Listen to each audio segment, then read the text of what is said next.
Hello everyone, I am Tony from BTV. The Omicron variant has been recently spreading very rapidly in our school district. And today I'm really excited to have here with me Mr. Dunn, who is also my AP biology teacher. Hi, I'm Michael Dunn. I teach biology and AP biology here at Burlingame. So let's start with the most important aspects. So in light of the new wave that we're currently seeing, so what should students and staff do to best protect themselves? So really the most important thing, of course, is to be vaccinated and boosted. That's going to give you the best protection against being hospitalized or dying. But because the Omicron variant is able to escape immunity, there are quite a few people who are vaccinated that are still catching it. So it's really important that we're wearing good fitting, proper masks, ideally an N95 mask, and as much social distancing as possible. And just a quick follow-up, that what are some of the possible concerning behaviors that you've seen at school? Well, I'm actually pretty impressed with how well people are wearing masks. That's really the most important thing. The one thing that I am seeing quite a bit in the hallways is people pulling down their masks or letting them slip down below their nose, or stepping outside of their classroom to get a drink or a snack in the hallway. Really, they should be leaving the building. That's the germs stay in the air for hours, so every time you do that, someone else comes out and does it after you. They're breathing in your germs. Yeah. Thank you for that answer. And the school recommends all of us to wear N95 masks. So could you please quickly explain some of the major benefits of wearing an N95, as well as compared to other surgical or cloth masks, and maybe perhaps the scale of the benefit? Like, how much does the protection beef up by wearing an N95 mask? So that's a really important question, and we've known since early 2020 that the N95s were the only masks that really provided long-term indoor protection. So I have this graphic here that really does a good job comparing the different masks. Please note, though, this was done in the spring of 2021 before Omicron was around, so the numbers here are going to be less with Omicron.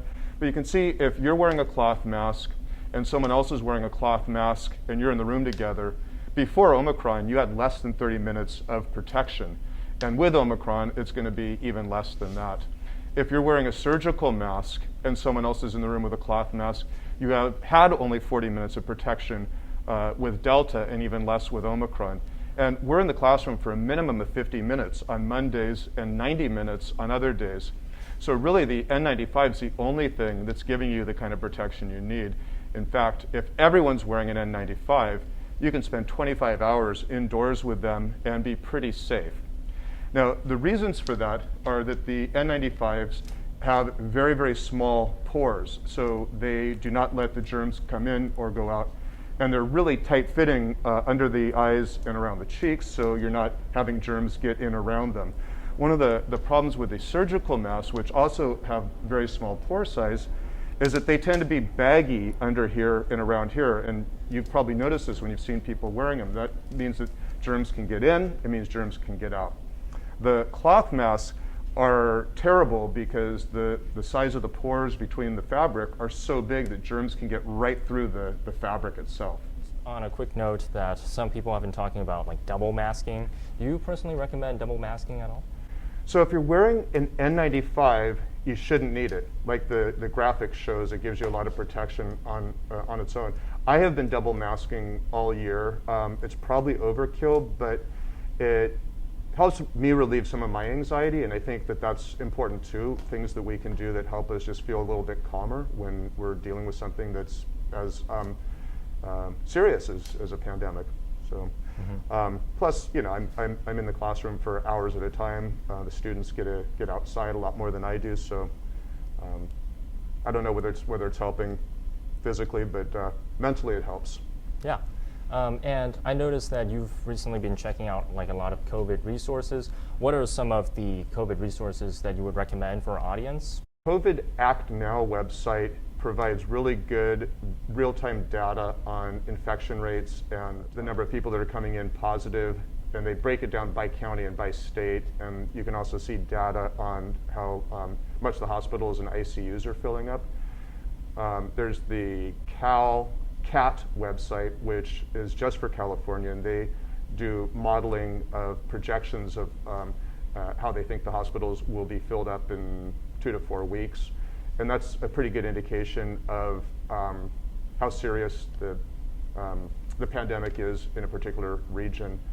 And then there's the CIDRAP website, which has really good news and the coverage of the most recent studies on COVID and vaccines and new medicines and things like that.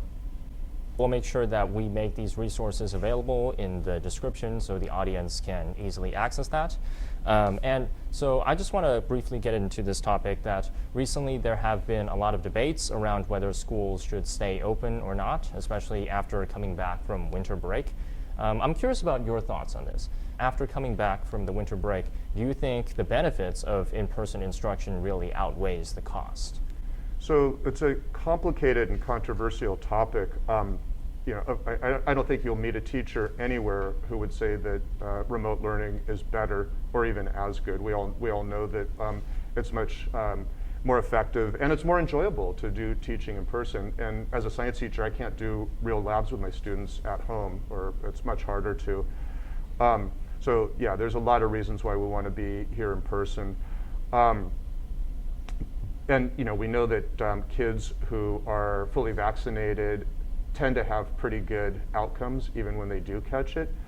But that's a generalization. That's based on averages. There have been over 1,000 kids who have died from the pandemic so far, and that's 1,000 kids who wouldn't normally have died if we didn't have a COVID pandemic going on right now. We have a lot of students and definitely a lot of staff who either have comorbidities or have vulnerable people living at home, which is another consideration. You catch it and maybe your outcomes are fine, but you pass it on to someone who is vulnerable and has a bad outcome.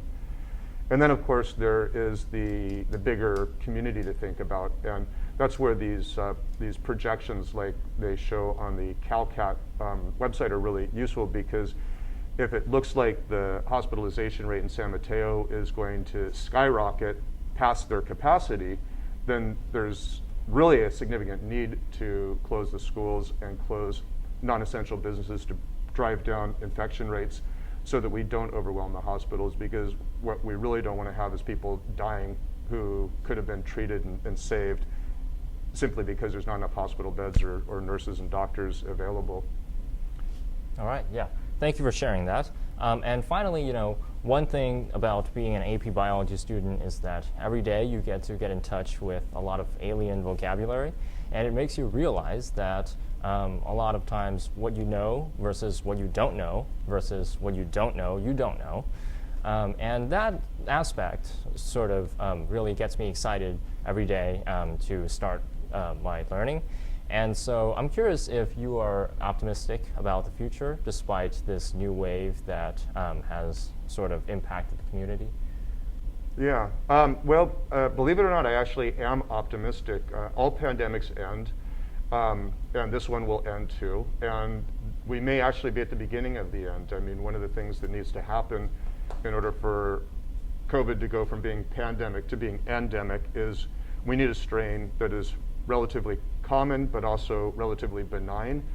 It remains to be seen how benign Omicron will truly be, but it's most of the evidence that's coming in so far is looking like it is much less dangerous on average. So we're going to have a pretty rough road ahead for the next month or so with the hospitalization rates going up, but once we're past that, there's going to be a lot of people who have immunity that didn't have it before. So who knows? This could be it. Time will tell.